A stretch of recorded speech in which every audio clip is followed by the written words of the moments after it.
Mhairi Black. Thank you, Madam Deputy Speaker. Now, for a party that prides itself on the economy, the Tories have a shocking record of running it.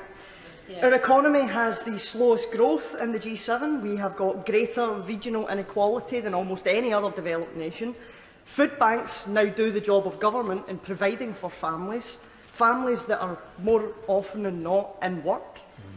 Government could start solving this crisis by providing solutions like closing tax avoidance loopholes or creating a windfall tax for energy companies.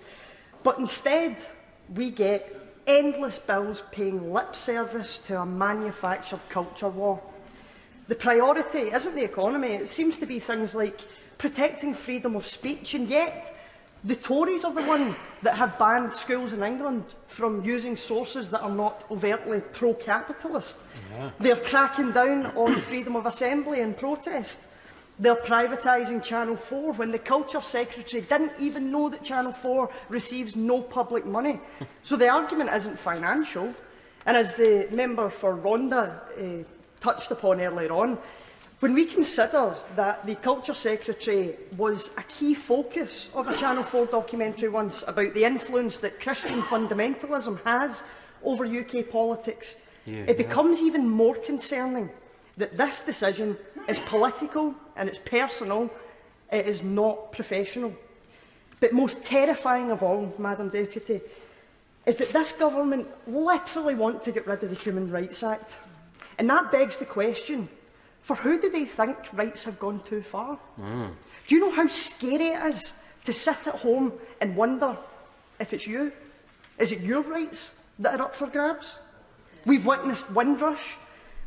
Our economic strategy is to open our doors to the rest of the world when we need their hard work and then chuck them out 50 years later without a word's notice. We tell our own citizens that their safety can't be guaranteed in Rwanda, but we're perfectly happy to ship asylum seekers, people fleeing war and persecution, over to Rwanda as though they're cattle to be dealt with by someone else. And despite knowing that this plan costs more than it will ever save, this is just little England elites drunk on the memory of a British Empire that no longer exists.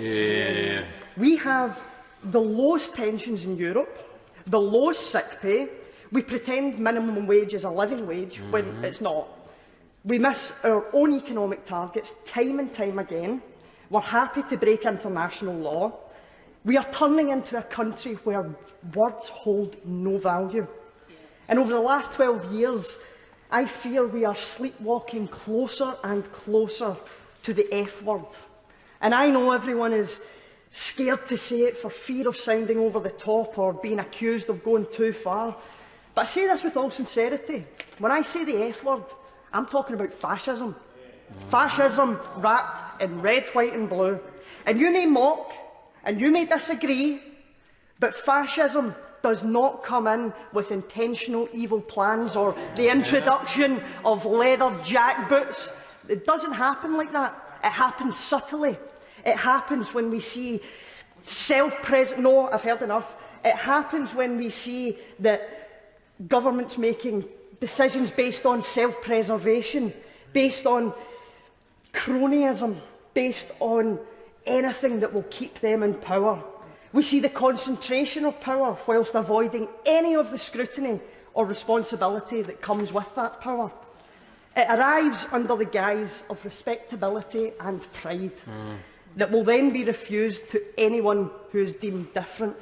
It arrives through the othering of people, the normalisation of human cruelty.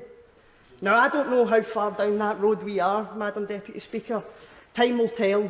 But the things we do in the name of economic growth, the warning signs are there for everyone else to see, whether they admit it or not.